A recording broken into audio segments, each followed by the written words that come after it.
إلى الله متوسلا بسيدي وحبيبي محمد صلى الله عليه وآله وسلم أن يجعل سعي فيه مشكورا وفعلي فيه محمودا، وأن يكتب عملي في الأعمال المقبولة والتوجه في التوجهات الخالصة وصلات الموصولة. اللهم يا من إليه تتوجه الآمال فتعود ظافرة، وعلى باب عزته تحط الرحال فتغشاها منه الفيضات الغامرة، نتوجه إليك بأشرف الوسائل لديك سيد المرسلين عبدك الصادق الأمين سيدنا محمد الذي عمت رسالته العالمين، أن تصلي وتسلم على تلك الذات الكاملة مستودع أمانتك وحفيظ سرك وحامل راية دعوتك الشاملة، الأب الأكبر المحبوب لك والمخصص بشرف الأفخار في كل موطن من مواطن القرب ومظهر، قاسم إمدادك في عبادك وساقي كؤوس إرشادك لأهل ودادك، سيد الكونين وأشرف الثقلين العبد المحبوب الخالص المخصوص منك بأجل الخصائص. اللهم صل وسلم عليه وعلى آله وأصحابه وعلى حضرة اقترابه من أحبابه. اللهم إنا نقدم إليك جاه هذا النبي الكريم، ونتوسل إليك بشرف مقامه العظيم أن تلاحظنا في حركاتنا وسكناتنا بعين عنايتك، وأن تحفظنا بجميع دارنا تقلباتنا بجميل رعايتك وحسين وقايتك،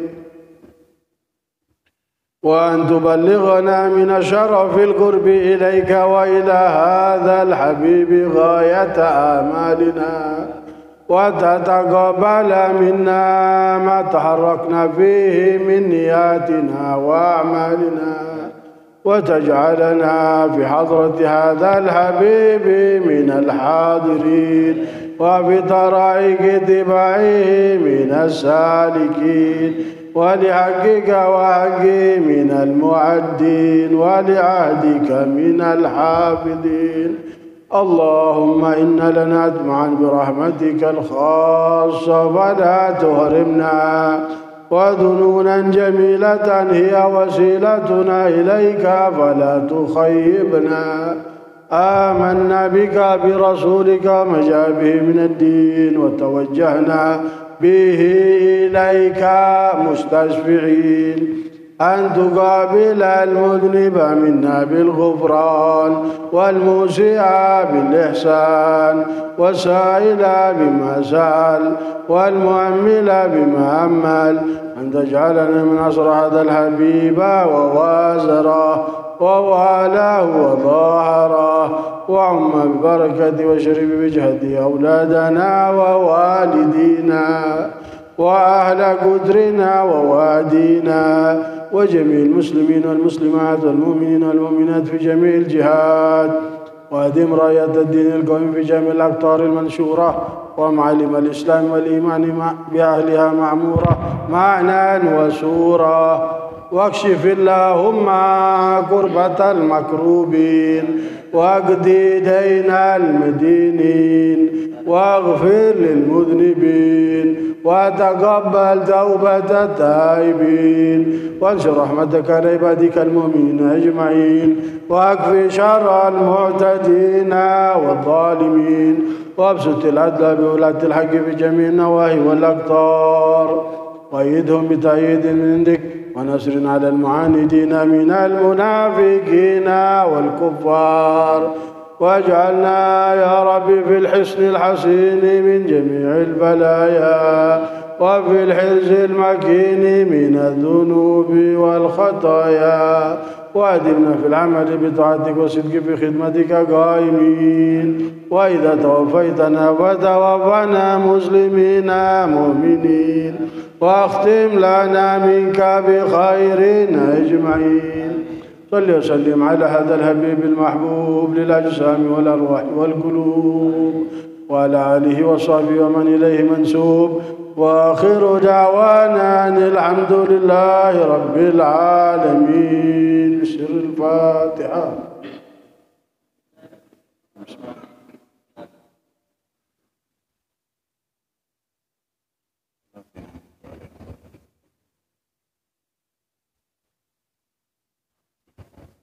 ربنا تقبل منا إنك أنت السميع العليم وتب علينا إنك أنت التواب الرحيم. اللهم اجعل جمعنا هذا جمعا مرحوما تفرقا من بعده تفرقا معصوما ولا تجعل منا ولا فينا ولا معنا شقيا ولا محروما برحمتك يا أرحم الراحمين. سبحان ربك رب العزة عما يصفون وسلام على المرسلين والحمد لله رب العالمين.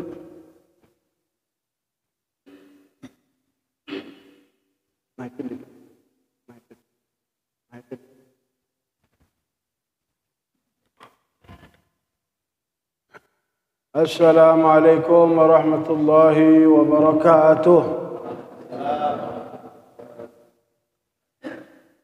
الحمد لله رب العالمين والعاقبة للمتقين ولا عدوان إلا على الظالمين. الصلاة والسلام على حبيب رب العالمين وقائد غر المحجلين سيدنا ونبينا ومولانا محمد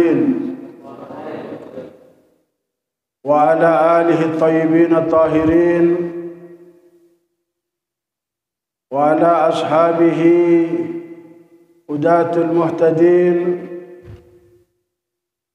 وعلى جميع آبائه وإخوانه من الأنبياء والمرسلين وآل كل منهم والصحابة أجمعين وعلى ملائكة المقربين وعلينا معهم وفيهم برحمتك يا أرحم الراحمين. سبحانك لا علم لنا إلا ما علمتنا إنك أنت العليم الحكيم. رب اشرح لي صدري ويسر لي أمري واحلل عقدة من لساني يفقه قولي آمين يا رب العالمين. Alhamdulillah, dengan nikmatnya dan taufiknya kita semua bisa hadir di majlis yang mulia ini untuk meraih dan mendapatkan warisan daripada baginda Rasulullah sallallahu alaihi wasallam dan memahami ajaran agama kita. Semoga Allah Subhanahu wa taala memberikan untuk kita semua ilmu yang bermanfaat dan mudah-mudahan diistiqomahkan kita semua di jalan yang diridhai oleh Allah. Amin ya rabbal alamin. Hadirin yang dirahmati Allah,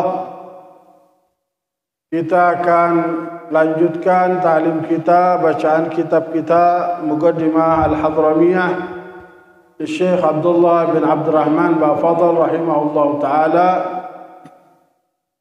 dan Risalatul Muawanah lil Imam Al-Haddad rahimahullah. Fadhal, dibaca dulu ya sampai rukun yang ke-7. Kita berhenti dulu di situ ya. Musannif kita pengarang menyebutkan tentang sifat salat,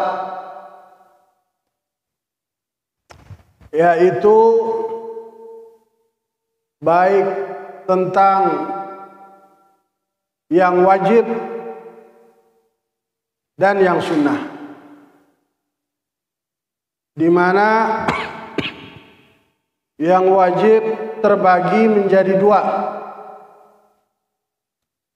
Satu, dia hanya ada di dalam sholat, dan dinamakan rukun.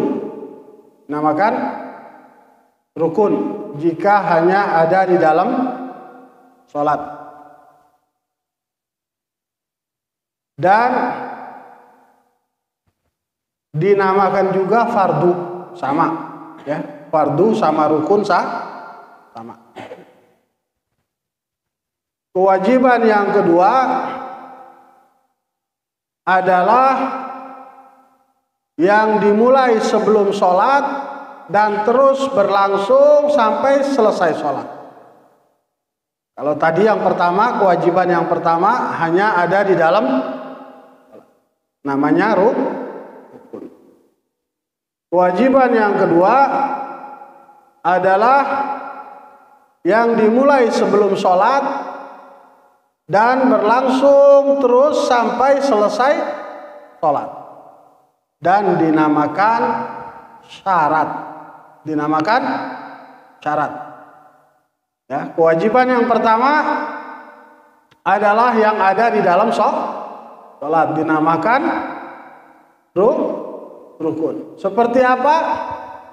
Seperti takbiratul ihram. Adanya di mana itu?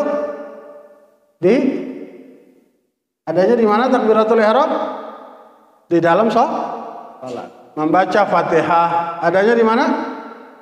Di dalam sholat. Ruku, sujud, i'tidal, itu semua adanya di dalam sholat. Maka itu dinamakan rukun. Dinamakan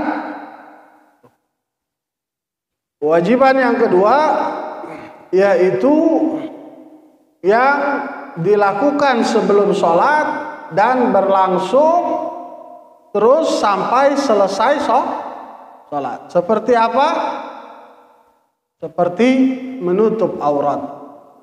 Sebelum sholat apa setelah sholat? Sebelum sholat. Di dalam sholat ada nggak? Ada. Selesai sholat? Ada. Nah, seperti menghadap kiblat. Menghadap kiblat. Sebelum sholat apa selesai sholat? Sebelum. Di dalam sholat ada nggak? Ada. Selesai sholat ada nggak? Ada. Seperti suci dari dua hadas dan yang lainnya. Dan itu kita bilang tadi dinamakan dengan syarat. Jadi kewajiban di dalam sholat ada dua model, ada dua macam. Satu kewajiban yang ada di dalam, dua kewajiban yang ada sebelum dan terus berlangsung sampai selesai. Begitu juga dengan sunnah. Begitu juga dengan sunnah. Terbagi menjadi dua. Ada sunnah yang jika ditinggalkan dianjurkan untuk sujud sahwi,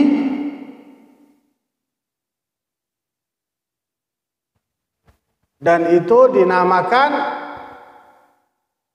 ab'ad. Dinamakan ab'ad. Alif ba ain dha. Ab'ad. Atau mufradnya ba'd.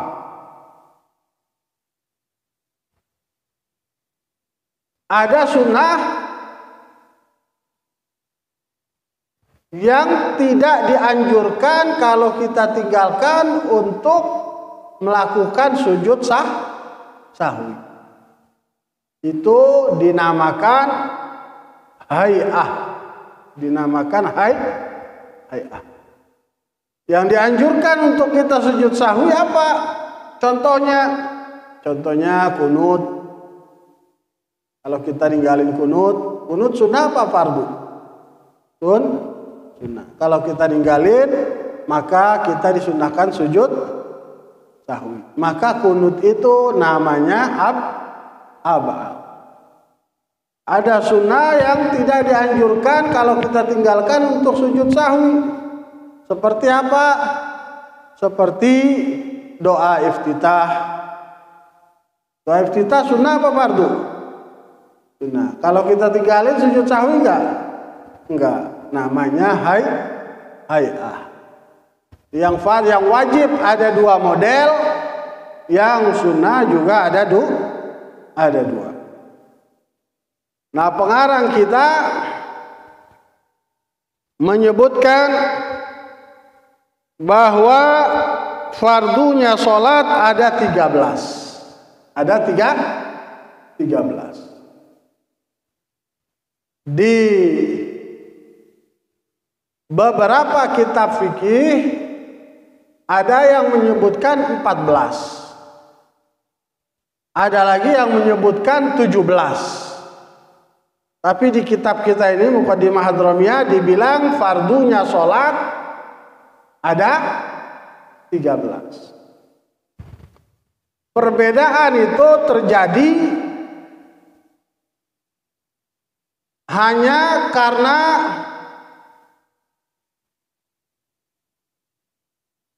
bilangan saja, jumlah saja. Pada hakikatnya tidak ada perbedaan.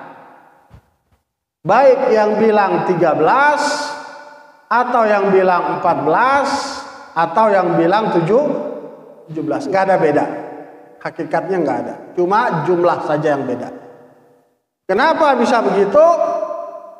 Karena yang bilang 13 itu dia mengurangi 4 rukun maknawiyah,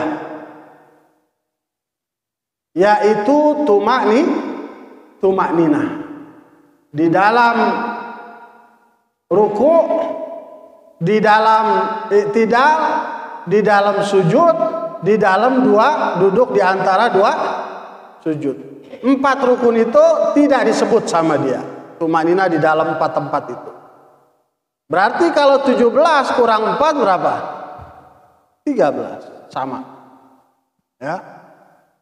Orang yang bilang 13 ini seperti kitab kita ini, ulama yang bilang 13 bukan berarti dia tidak mewajibkan tumakninah. Dia juga mewajibkan tumakninah.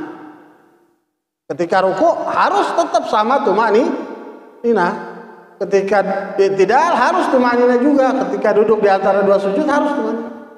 Cuma dia tidak menyebutkan sebagai rukun tersendiri. Itu aja. Dia tidak menyebutkan tumakninah itu sebagai rukun tersendiri. Tapi dia memasukkan tumakninah itu ke rukun-rukun yang wajib untuk tumakninah di dalamnya. Apa yang wajib tumakninah di dalamnya? Ruku. Maka di dalamnya wajib tumakninah. Cuma tidak disebut lagi tumakninahnya. Ketika dia menyebut ruku, artinya dia bilang wajib juga tumakninah. I'tidal begitu juga. Dia nggak sebut lagi tumakninah, tapi wajib tumakninah. Duduk di antara 2 sujud begitu juga. Sujud 2 kali begitu juga. Nah, jadi perbedaannya cuma di bilangan, cuma di jumlah. Hakikatnya tidak ada perbedaan. Nah, terus yang bilang 14 bagaimana? Yang bilang 14 sama. Dia menghitung tumakninah tadi itu menjadi 1 rukun. 13 tambah 1 14. Ya, 13 tambah 1 14. Jadi kalau besok-besok, ya, minggu depan, bulan depan, tahun depan kita dengar ada orang yang bilang rukun sholat itu ada 17, enggak apa. Ya. Nanti kita ngaji kitab-kitab yang lain seperti di kitab Safinatun Najah dibilang rukun sholat ada 17. Ya. Nanti ada orang bilang rukun sholat itu ada 14. Boleh nggak? Ya boleh aja. Nah, jangan perang. Jangan cuma karena 13, 14, 17 perang. Ya. Santai aja. Ya. Karena perbedaan itu hakikatnya cuma beda jumlah. Hakikatnya sama. semua mewajibkan tumakninah. Hanya yang bilang 13 memasukkan tumakninah itu ke dalam rukun-rukun yang wajib untuk tumakninah. Baik. Kemudian musannif mengatakan al-awwal an-niyah. Yang pertama dari rukun salat adalah